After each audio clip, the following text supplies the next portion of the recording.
नमस्कार दोस्तों, मैं प्रीतम आप सभी को प्रीतम मेहरा यूट्यूब चैनल पर स्वागत करता हूं। अपना डेडिकेटेड सीरीज जो कि करंट अफेयर का डेडिकेटेड सीरीज है। 5 इंपॉर्टेंट क्वेश्चन हैं जो कि बीपीएससी टीपी एनालिसिस पैटर्न पे है, भाग 4। यहाँ 70 से 90 प्रश्न को देखेंगे, जिनकी अवधि है आपका जुलाई 2025 से लेकर आज तक, जो यानी कि जून 26 तक है। जून क्या है, 2026 तक है। तो और डीप एनालिसिस के साथ है, तो इसको वीडियो का लास्ट तक जरूर देखें। तो चलिए शुरू करते हैं। फर्स्ट क्वेश्चन, इसको जूम कर देते हैं ताकि आपको स्पष्ट रूप से दिखाई दे। तो चलिए पहला क्वेश्चन देखते हैं। बिहार सरकार के मुख्य मंत्री उद्यमी योजना के संदर्भ में निम्नलिखित कथनों पर विचार करें। इस योजना के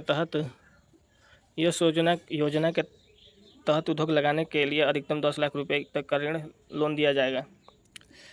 सही है। इस ऋण में 50% राशि यानी 5 लाख रुपए अनुदान सब्सिडी के रूप में माफ़ कर दी जाएगी। ये भी सही है। महिलाओं के लिए ऋण 0% ब्याज दर इंटरेस्ट फ्री निर्धारित की गई है। ये भी सही है। तो आपका ऑप्शन डी हो जाएगा सभी सही। चलिए इसका डीप एनालिसिस देखते हैं। मुख्यमंत्री उद्यमी योजना, तीनों कथन पूरी तरह से सत्य है। बिहार में स्वरोजगार को बढ़ावा देने के लिए यह सबसे सफल है योजना है। अनुदान यानी सब्सिडी 10 लाख रुपए में से 5 लाख सरकार अनुदान के रूप में देती है, वापस नहीं करना होगा। और ब्याज दर यानी मुख्यमंत्री महिला उद्यमी योजना के तहत महिलाओं के लिए 0% ब्याज मुक्त है। युवाओं और अन्य वर्गों के लिए यह ब्याज कितना है, 1%, यानी कि 84 किस्तों में देय है। 84 किस्तों में देना है आपको। और युवाओं और अन्य वर्गों के लिए मात्र 1% ब्याज दर लगेगा। और महिलाओं के लिए क्या लगेगा, 0% मुक्त है। 0% यानी कि फ्री है, इस पर ब्याज नहीं लगेगा। और 10 लाख रुपए तक क्या इसमें अनुदान मिलेगा, जिसमें 5 लाख आपको वापस नहीं करना है। और 5 लाख पर युवाओं को 5 लाख युवाओं को 1% ब्याज यानी कि 84 किस्तों में देना है।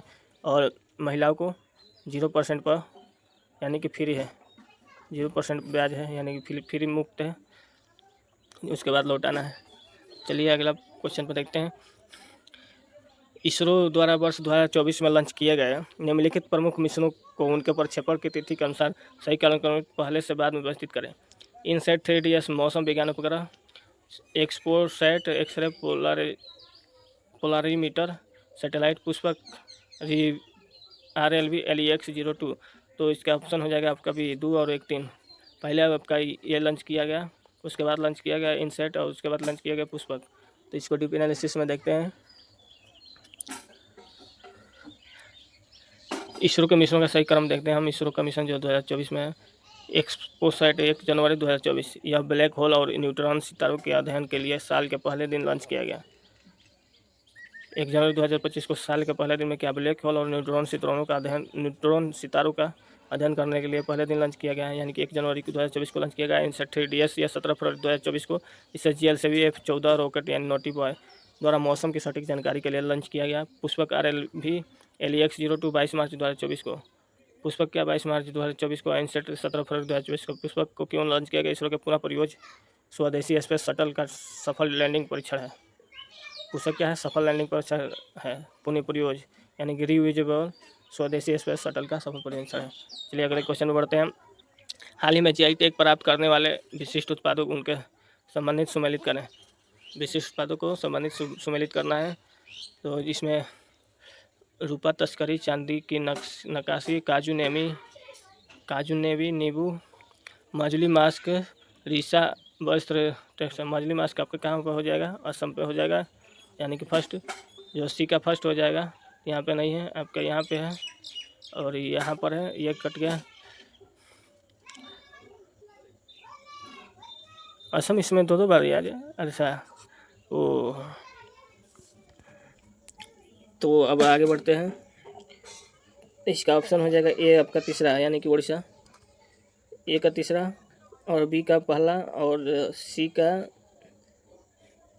चौथा मान के चलिए, और डी का दूसरा ऑप्शन है। इसका आंसर सी ऑप्शन ए आपका हो जाएगा सही। तो चलिए इसका डिपेंडेंस में देखते हैं, उससे आपका कंफर्म हो जाएगा कब कौन कहाँ मनाया जाता है, कहाँ पे दिया गया है GI टैग को, किस को किस लिए दिया गया है। रूपा तस्करी सिल्वर फिलग्रीम्स कटक उड़ीसा की प्रसिद्ध चांदी की नक्काशी का कला है। रूपा तस्करी कहाँ का है, कटक उड़ीसा का है, जो कि प्रसिद्ध चांदी नक्काशी वाला कला है। और काजू नींबू असम का राज्य फल विशेष प्रकार का नींबू है। ठीक, काजी नींबू क्या है? असम का राज्य फल है जो कि विशेष प्रकार का नींबू है। माजुली मास्क असम के माजुली द्वीप पर रासलीला के इस्तेमाल में होने वाले पारंपरिक मुखौटा है। और ईसा वस्त्र त्रिपुरा के मूल निवासियों द्वारा हाथ से बुने जाने वाला एक पारंपरिक वस्त्र है। तो ईसा वस्त्र कहाँ का है? त्रिपुरा का है। और माजुली क्या है? असम के माजुली द्वीप के रासलीला का है। काजी नींबू असम का राज्य फल है। और रूपा तस्करी कटक उड़ीसा का प्रसिद्ध चांदी की नक्काशी कला है। नेक्स्ट क्वेश्चन पर, बिहार का पहला इनलैंड कंटेनर डिपो किस स्थान पर स्थापित किया जा रहा है जिसे केंद्र सरकार ने मंजूरी दी है? मोतीपुर, मुजफ्फर, गया, डोभी, पटना, बिहटा, भागलपुर, कहलगांव। कहाँ? तो आपका आंसर है पटना बिहटा में क्या है? बिहार का पहला इनलैंड कंटेनर डिपो स्थापित किया जा रहा है। चलिए डिपेंडेंस में देखते हैं इसके बारे में। तो बिहार का पहला आईसीडी, केंद्रीय वित्त मंत्रालय ने पटना जिले के बिहटा में बिहार के पहले इनलैंड कंटेनर डिपो आईसीडी की मंजूरी दी है। इसे एक प्रकार के ड्राई पोर्ट या सूखा बंदरगाह कहा जाता है पटना बिहटा को। इसे बिहार के व्यापारियों को अपना माल सीधे रेल मार्ग से समुद्री बंदरगाहों जैसे कोलकाता, हल्दिया तक भेजने में कस्टम क्लियरेंस की सुविधा मिल जाएगी। बिहार के निर्यात एक्सपोर्ट को बढ़ावा देने के लिए मील का पत्थर साबित होगा। चलिए आगे बढ़ते हैं। अंतर्राष्ट्रीय सौर गठबंधन इंटरनेशनल सोलर अलायंस ISA के संदर्भ में निम्नलिखित कथनों पर विचार कीजिए। इसका मुख्यालय क्या है? भारत के गुरुग्राम में स्थित है। सही बात है। इसकी स्थापना 2015 में पेरिस जलवायु सम्मेलन इसके दौरान भारत और फ्रांस के द्वारा संयुक्त रूप से की गई। सही बात है।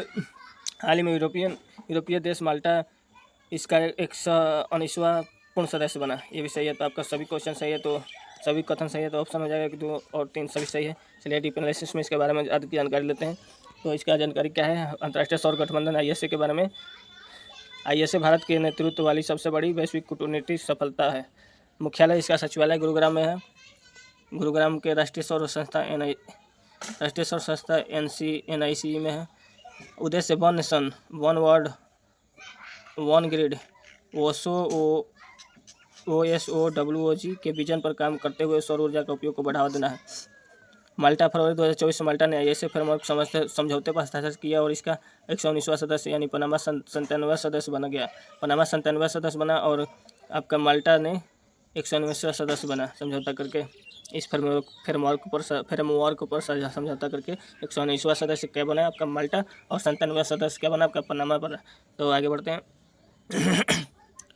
बिहार के आधुनिक इतिहास की इन प्रमुख घटनाओं को उनके घटित होने वाले कालक्रम में व्यवस्थित करें। बिहार सोशलिस्ट का औपचारिक गठन, स्वामी सहजानंद सरस्वती द्वारा बिहार प्रांतीय किसान सभा का गठन, द सर्चलाइट समाचार पत्र का प्रकाश प्रारंभ। इसका ऑप्शन है, आंसर होगा 3, 2 और 1। पहले ये हुआ, उसके बाद ये हुआ, उसके बाद ये हुआ। तो चलिए इसका डिपेंडेंस से देखते हैं ये कब हुआ। इनको देखा जाता है इनके काल। द सर्चलाइट 1918 में सच्चिदानंद सिन्हा ने हसन इमाम द्वारा शुरू किया। यह बिहार का प्रमुख अंग्रेजी अखबार था। द सर्चलाइट को 1918 में कौन किया? हसन इमाम द्वारा शुरू किया गया।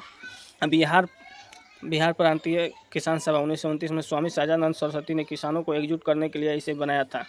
बिहार प्रांतीय किसान सभा क्या है?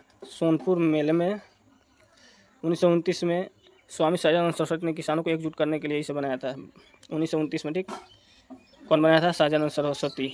बिहार प्रांतीय किसान सभा। बिहार सोशलिस्ट पार्टी 1931 में अनौपचारिक रूप से गठन हुआ। 1914 में पटना के अंजुम इस्लामिया हॉल में जयप्रकाश नारायण और आचार्य नरेंद्र देव द्वारा इसका औपचारिक गठन हुआ था। नेक्स्ट क्वेश्चन में बढ़ते हैं। भारत के प्रमुख संयुक्त सैन्याभ्यासों ज्वाइंट मिलिट्री को उनके भागीदार देश के साथ सम्मिलित करें। सैन्याभ्यास डेजर्ट साइक्लोन, सडन टंसिक और धर्म गार्जियन और नोमैडिक एलिफेंट। ठीक, नोमैडिक एलिफेंट आपका क्या पे? मंगोलिया। और धर्म गार्जियन आपका 4 सऊदी अरब। और साडा तकनीक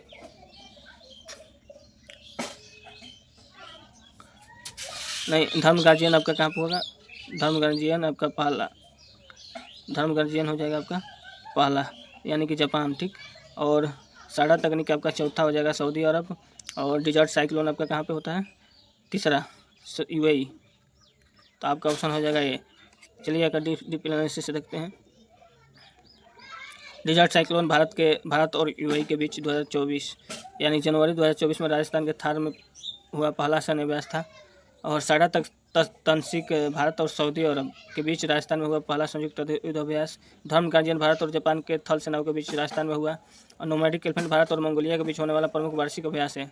नोमैडिक एलिफेंट का भारत और मंगोलिया, धर्म गार्जियन भारत और जापान, साडा तनसीक सऊदी अरब और भारत, डेजर्ट साइक्लोन भारत और यूएई। चलिए आगे बढ़ते हैं। प्रधानमंत्री नरेंद्र मोदी द्वारा उद्घाटित भारत के सबसे लंबे समुद्री पुल अटल सेतु की लंबाई कितनी है? 19.5 किलोमीटर, 22.4 किलोमीटर, 25.6 किलोमीटर, 21.8 किलोमीटर आपका बी ऑप्शन सही है। जो कि इसका लंबाई कितना है आपका उद्घाटित किया था प्रधानमंत्री ने अटल सेतु का लंबाई क्या है आपका 21.8 km है। चलिए इसका डिटेल्स में और इसके बारे में जानते हैं। तो Mumbai trans harbour link MTHL का नाम अटल बिहारी वाजपेयी सेवरी नहा सेवा अटल सेतु रखा गया। लंबाई इसके कितने हैं? 21.8 किलोमीटर लंबा, जिसमें लगभग 16.5 किलोमीटर समुद्र के ऊपर और 5.5 किलोमीटर ज़मीन के ऊपर है। 5.5 किलोमीटर ज़मीन के ऊपर और 16.5 किलोमीटर क्या है? समुद्र के ऊपर है। यह भारत का सबसे लंबा पुल और सबसे लंबी समुद्री पुल है। यह दक्षिण मुंबई सेवरी को नवी मुंबई नवा सेवा से जोड़ता है, जिसे यात्रा का समय क्या 2 घंटा से घटकर क्या हो गया 20 मिनट हो गया। पहले 2 घंटा लगता था, 20 मिनट हो गया। नई मुंबई से क्या दक्षिण मुंबई को जोड़ता है। कौन अटल सेतु? चलिए आगे अगले क्वेश्चन पर चलते हैं। बिहार की जाति आधारित गणना 2023 का रिपोर्ट के आंकड़ों में संदर्भ विचार कर राज्य में अत्यंत पिछड़ा वर्ग EBC की आबादी सर्वाधिक कितना है? 36.0.1% है। पिछड़ा वर्ग OBC की कुल आबादी 27.12% है, ये भी सही है। और इस गणना के अनुसार राज्य की कुल जनसंख्या लगभग 13.7 है, सही है। ऑप्शन तीनों आपका सही है, सभी सही है। तो चलिए इसके बारे में पूरा डीप एनालिसिस देखते हैं। डीप एनालिसिस में क्या है? बिहार की जाति आधारित गणना तीनों को अपने पूरी तरह से सत्य है। बिहार ऐसा डेटा करने वाला पहला देश बना, पहला देश का पहला राज्य बना, पहला देश नहीं बना, देश का पहला राज्य बना। आंकड़ा EBC 36.01%, OBC 27.012% और AC 19.065% और ST क्या है आपका 1.68% और अनारक्षित जनरल है 15.52%। कुल आबादी 13,07,25,000 यानी 310, 13.07 करोड़ है। 13,07,25,000 310 है, ठीक। इस रिपोर्ट के आधार पर बिहार सरकार ने कुल राज्य में आरक्षण का दायरा बढ़ाकर कितना कर दिया? 75%। EWS के लिए 10% सहित 75% कर दिया गया था। चलिए आगे बढ़ते हैं। टेनिस के पहले ग्रैंड स्लैम ऑस्ट्रेलियन ओपन 2024 के पुरुष एकल का खिताब किसने जीता? नोवाक जोकोविच, Jannik Sinner, Carlos Alcaraz, Daniel Medvedev. इसका आंसर हो जाएगा आपका जैनिक सिनर। टेनिस पहले ग्रैंड स्लैम ऑस्ट्रेलियन ओपन पुरुष एकल में खिताब जीतने वाले थे आपका जैनिक सिनर। चलिए इसके बारे में और देखते हैं। इटली के युवा खिलाड़ी जैनिक सिनर कहाँ है? इटली के हैं। यह खिताब जीते हैं। उन्होंने फाइनल में रूस के डेनियल मेदवेदेव को हरा कर अपना पहला ग्रैंड स्लैम खिताब जीता, ठीक। महिला एकल बेलारूस की आर्याना सबलेंका ने चीन के झेंग किनवन को हराकर खिताब जीता, महिला एकल। और विशेष भारत के रोहन बोपन्ना ने मैथ्यू वेडेन ऑस्ट्रेलिया के साथ मिलकर पुरुष युगल मेंस डबल का खिताब जीता। वे ग्रैंड स्लैम जीतने वाले सबसे उम्र दराज 43 वर्ष के खिलाड़ी बन गए। कौन? रोहन बोपन्ना। किसके साथ? मैथ्यू वेडेन ऑस्ट्रेलिया के साथ मिलकर पुरुष युगल का खिताब जीते हैं भारत के रोहन बोपन्ना 43 वर्ष की उम्र में। चलिए आगे क्वेश्चन पढ़ते हैं। 2024-25 में चर्चा में रहे अंतर्राष्ट्रीय नेताओं और उनके संबंधित देशों में सम्मिलित करें। मोहम्मद यूनुस चीफ एडवाइजर, अनुराग कुमार दिसनाई के प्रेसिडेंट, किर customer PM, Shigeru Ishiba PM। चलिए ऑप्शन है देखते हैं। मोहम्मद यूनुस जो आपका 3 यानी बांग्लादेश के, और अनुराग कुमार नाइके जो भी है वो आपका कहाँ के हैं? श्रीलंका के हैं। और कृष्णामल आपके कहाँ के हैं? तो ये है UK के। और सिवेरेला इविका कहाँ की है? तो जापान का, ठीक, जापान का। तो ऑप्शन हो जाएगा आपका वे। चलिए डीप एनालिसिस में इनके बारे में देखते हैं। Global leaders 2024। मोहम्मद यूनुस शेख हसीना के इस्तीफे के बाद बांग्लादेश का अंतरिम सरकार के मुख्य सलाहकार बने थे। कौन? इन्हें शांति का नोबेल पुरस्कार भी मिल चुका है। अनुराग कुमार दिसनाई श्रीलंका का नए वामपंथी राष्ट्रपति चुने गए। किर स्टारमर लेबर पार्टी के जीत के बाद ऋषि सुनक को हटाकर UK के नए प्रधानमंत्री बने किर स्टारमर। और शिगेरू इशिबा फुमियो कशीदा के बाद जापान के नए प्रधानमंत्री बने। नेक्स्ट क्वेश्चन बढ़ते हैं अगले। बिहार की राजनीति और प्रशासन के इतिहास में इन घटनाओं को उनके होने के सही क्रम को चुने। जयप्रकाश नारायण की संपूर्ण क्रांति टोटल रिवलेशन, श्री कृष्ण सिंह बिहार के पहले मुख्यमंत्री के रूप में पदभार ग्रहण, बिहार के से अलग होकर झारखंड राज्य का निर्माण। ये सबसे लास्ट में हो जाएगा, तो ये नहीं होगा, ये नहीं होगा। ठीक, अब ये दोनों में से आपका देखिए कौन सा होगा। तो इसमें सबसे पहले आपको हुआ था क्या, मुख्यमंत्री बने थे, ये पहला हो जाएंगे। तो आपका ऑप्शन हो जाएगा अभी। चलिए इसका एनालिसिस देखते हैं। इनका सही क्रम, बिहार ऐतिहासिक क्रम सही। श्री कृष्ण सिंह 1946 में प्रांतीय चुनाव के बाद बिहार के पहले मुख्यमंत्री बने, प्रीमियर बने और स्वतंत्रता के बाद 1961 तक इस पद पर रहे। असंपूर्ण क्रांति 5 जून 1974 को पटना के गांधी मैदान से जेपी नारायण ने भ्रष्टाचार और तत्कालीन केंद्र सरकार के खिलाफ यह आंदोलन शुरू किया। झारखंड निर्माण 15 नवंबर 2000 को बिरसा मुंडा की जयंती पर बिहार का दक्षिणी हिस्सा को अलग और झारखंड बनाया गया। नेक्स्ट क्वेश्चन, संयुक्त राष्ट्र विकास कार्यक्रम यूएनडीपी द्वारा जारी मानव सूचकांक ह्यूमन डेवलपमेंट इंडेक्स 2023-24 के संबंध में विचार कर 2023-24 का ही है। तो इस सूचकांक में भारत 193 देशों में से 134वें पर है। सही है। इस सूचकांक में स्विट्जरलैंड पहले स्थान पर है या था। एचडीआई की गणना के 3 आयामों का जीवन प्रत्याशा, शिक्षा के और प्रति व्यक्ति आय की जाती है, भी सही आपका सही है। सभी ऑप्शन सही है, डी आंसर है। तो इसका डीप एनालिसिस में देखते हैं।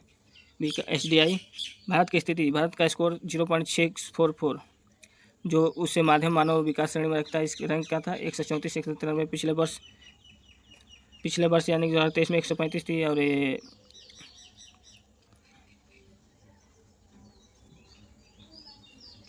2024 में आपका क्या है, 2024 में आपका 2023 में 135 और 2024 में 134। तो शीर्ष देश स्विट्जरलैंड नंबर 1 पर, नंबर 2 पर नॉर्वे, आइसलैंड 3 पर, सबसे नीचे सोमालिया है। आयाम एक लंबा और स्वस्थ जीवन, ज्ञान, सभ्य जीवन, इसे पाकिस्तानी अर्थशास्त्री महबूब उल हक ने विकसित किया। नेक्स्ट क्वेश्चन में चलते हैं, सीधे तौर तथ्य वाले हैं आपके। तो बढ़ते जन वन्य जीव हमलों को देखते हुए मानव वन्य जीव संघर्ष को राज्य विशिष्ट आपदा घोषित करने वाला भारत का पहला राज्य कौन बना। आपका ऑप्शन हो जाएगा केरल, केरल बना। चलिए इसका एनालिसिस देखते हैं। केरल सरकार ने हाल ही में मानव वन्य जीव संघर्ष, विशेषकर हाथियों और बाघों का हमले को एक राज्य विशिष्ट आपदा घोषित किया। यह कदम आपदा प्रबंधन को वन्य जीव हमलों से निपटने के लिए त्वरित और निर्णायक कार्रवाई करने का अधिकार देता है। वायनाड यानी इडुक्की जैसे पहाड़ी इलाकों में मानव पशु संघर्ष घटनाओं को कम वृद्धि के लिए यह फैसला लिया गया। चलिए क्वेश्चन पर पढ़ते हैं। भारत में मनाए जाने वाले प्रमुख राष्ट्रीय दिवसों को उनकी निर्धारित तिथियों से सम्मिलित करना है। राष्ट्रीय युवा दिवस जो विवेकानंद जयंती पर मनाया जाता है, ये आपका होता है 12 जनवरी को, तो 3 हो जाएगा। और राष्ट्रीय विज्ञान दिवस सीवी रमन और राष्ट्रीय खेल दिवस मेजर ध्यानचंद। खेल दिवस आपका 29 अगस्त को। और राष्ट्रीय पंचायती दिवस तो आपका ये हो जाएगा 2, ये हो जाएगा आपका 3 और राष्ट्रीय पंचायती दिवस हो जाएगा आपका 24 अप्रैल यानी कि 1। तो आपका आंसर हो जाएगा ए। राष्ट्रीय पंचायती दिवस आपका कब मनाया जाता है, 24 अप्रैल को मनाया जाता है। मेजर ध्यानचंद खेल दिवस, राष्ट्रीय खेल दिवस 29 अगस्त को मनाया जाता है। और राष्ट्रीय सीवी रमन दिवस क्या 28 फरवरी को। और राष्ट्रीय युवा दिवस आपका 12 जनवरी को। चलिए इसका डीप एनालिसिस देखते हैं। डीप एनालिसिस में आपका है स्ट्रेटेजी का महत्वपूर्ण दिवस, जो कि राष्ट्रीय युवा दिवस 12 जनवरी स्वामी विवेकानंद जी के जयंती पर 2024 का आयोजन नासिक महाराष्ट्र में हुआ था। राष्ट्रीय विज्ञान दिवस 28 फरवरी, इसी दिन डॉक्टर सीवी रमन ने रमन प्रभाव, रमन इफेक्ट की खोज की थी, जो कि 28 फरवरी को राष्ट्रीय विज्ञान दिवस। और राष्ट्रीय खेल दिवस 29 अगस्त को हॉकी के जादूगर मेजर ध्यानचंद जी के जन्मदिवस पर। पंचायती राज दिवस 24 अप्रैल, 73वें संविधान संशोधन 1992 के लागू होने के उपलक्ष्य में। आगे क्वेश्चन बढ़ते हैं। वर्ष 2024 के पद्म पुरस्कारों में बिहार के हस्तियों के संबंध में निम्नलिखित कथनों पर विचार करें। सुलभ इंटरनेशनल के संस्थापक स्व बिंदेश्वर पाठक को मरणोपरांत पद्म विभूषण से सम्मानित किया गया, बात सही है। गोदावरी दत्त मिथिला पेंटिंग और शांति देवी पासवान को कला के क्षेत्र में पद्मश्री दिया गया, भी सही है। पत्रकारिता और साहित्य के लिए सुरेंद्र किशोर को पद्मश्री से सम्मानित किया गया, भी सही है। आपका तीनों ऑप्शन सही है। चलिए इसका एनालिसिस देखते हैं। तीनों कथन सही है। 6 हस्तियों यानी 1 पद्म विभूषण, 1 पद्मश्री, 5 पद्मश्री को 2024 में सम्मानित किया गया। बिंदेश्वर पाठक भारत का स्वच्छता आंदोलन को प्रेरणा, उन्हें दूसरे सर्वोच्च नागरिक पुरस्कार पद्म विभूषण मिला। और पद्मश्री विजेता एक शांति देवी पासवान और शिवान पासवान गोदान कला पेंटिंग, अशोक कुमार विश्वास टिकुली आर्ट, और तीसरा राजकुमार मलिक ध्रुपद गायन, और चौथा सुरेश किशोर को पत्रकारिता में मिला। अगले क्वेश्चन बढ़ते हैं। हाल ही में भारतीय सेना और DRDO द्वारा लद्दाख जैसे ऊंचाई वाले क्षेत्रों के लिए विकसित जोरोवर क्या है? आपका ऑप्शन हो जाएगा भी हल्का लाइट टैंक यानी हल्का टैंक। देखिए, प्रोजेक्ट जोरोवर के तहत DRDO और L&T ने स्वदेशी रूप से एक लाइट टैंक यानी हल्का टैंक विकसित किया है। इसका वजन 25 टन कम, इसे लद्दाख और अरुणाचल प्रदेश जैसे ऊंची पहाड़ियों क्षेत्रों में आसानी से एयरलिफ्ट कर तैनात किया गया जा सकता है। चीन द्वारा LAC पर हल्के टैंक तैनात करने के जवाब में भारत ने इसे तेजी से विकसित किया।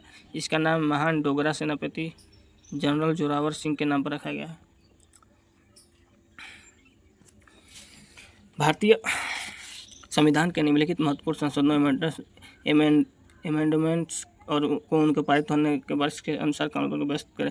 42वां संविधान संशोधन, 44वां संविधान संशोधन, संपत्ति के अधिकार को हटाया जाना, और 73वां जो कि आपका पंचायती राज, और 101वां संशोधन GST। आपका ऑप्शन हो जाएगा ये सही। ठीक, चलते हैं इसका एनालिसिस देखते हैं। 42वां 1976 जो कि इंदिरा गांधी सरकार ने किया 1976 में 42वां। आपातकाल के दौरान प्रस्तावना में क्या है? समाजवादी और धर्म निरपेक्ष सब जोड़े गए। 44वां जो 1978 में हुआ मोरारजी देसाई के सरकार में संपत्ति के अधिकार को मौलिक अधिकार की सूची से हटाकर विधिक अधिकार बनाया गया। 73वां 1992 PV नरसिम्हा राव सरकार पंचायती राज संस्थाओं को संवैधानिक दर्जा मिला। क्या 73वां आपके क्या हो 1992 में, 44वां आपका 1978 में, 42वां आपका 1976 में, और 101वां 2016 में नरेंद्र सरकार ने GST के लिए किया। हाल ही में प्रकाशित प्रमुख पुस्तकों को उनके लेखकों के साथ सम्मिलित करें। Breaking the mould, 4 stars of destiny, the poverty politics in कॉमी, welcome to present. 4 stars of destiny किसका है? आपका जनरल मुकुंद नरवाने का है।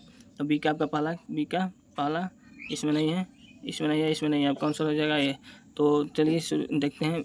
ब्रेकिंग द मोल्ड आपका दूसरा यानी 2 नंबर है, रघुराम राजन और रोहित लंबा। आप 4 स्टार अंडरस्टैंडिंग आपका जनरल MM नरवाने, और द पॉवर्टी इन कॉमी आपका चौथा जो कि मेघानंद देसाई, और वेलकम टू पैराडाइज आपका तीसरा, ये है ट्विंकल खन्ना। चलिए आगे बढ़ते हैं। ब्रेकिंग द मोल्ड RBI के पूर्व गवर्नर रघुराम राजन ने इसे रोहित लंबा के साथ मिलकर भारत के आर्थिक भविष्य पर केंद्रित किया। और 4 स्टार ऑफ डेस्टिनी भारत के पूर्व सेना प्रमुख जनरल मुकुंद नरवाणे का ऑटोग्राफी है, जिसमें गलवान घाटी का संघर्ष जिक्र है। The poverty of political economy प्रसिद्ध अर्थशास्त्री मेघानंद देसाई द्वारा लिखित।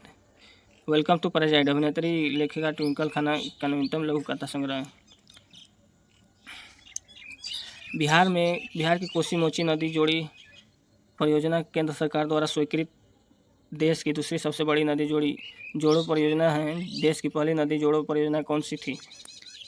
जो पहली थी आपका कौन सी थी? ये थी गोदावरी, कावेरी, या नर्मदा, शिप्रा, या दामोदर, हुगली, या केन बेतवा। आपका आंसर हो जाएगा केन बेतवा, ये पहली थी। और दूसरा आपका क्या है? दूसरा है कोसी मोची नदी परियोजना। एनालिसिस में देखते हैं आपका मेरठ की पहली और प्रमुख नदी जोड़ी परियोजना केन बेतवा लिंक परियोजना मध्य प्रदेश उत्तर प्रदेश के बुंदेलखंड क्षेत्र में है। कोसी मेची लिंक, इसे केन बेतवा के बाद राष्ट्रीय स्तर पर दूसरी प्रमुख परियोजना के रूप में मंजूरी मिली। यह बाढ़ नियंत्रण और सिंचाई अररिया, किशनगंज, पूर्णिया, कटिहार के लिए एक गेम चेंजर साबित होगा। मेची महानंदा नदी की एक सहायक नदी है। मेची किसकी सहायक नदी है? तो महानंदा की एक सहायक नदी है। तो आपका भाग 4 करंट अफेयर का डेडिकेटेड सीरीज का 500 इंपॉर्टेंट क्वेश्चन है, ये भाग 4 पूर्ण होता है। इस सेट में 100% BPSC दरोगा के एडवांस परीक्षा पैटर्न को कवर किया गया। लाइक करें, शेयर करें, वीडियो अच्छा लगा तो कमेंट करें, और जिससे हम और अच्छे से अगला जो लेक्चर है पार्ट 5 को लेकर आ सकें। तो वीडियो देखने के लिए बहुत बहुत धन्यवाद। मिलते हैं अगले लेक्चर में।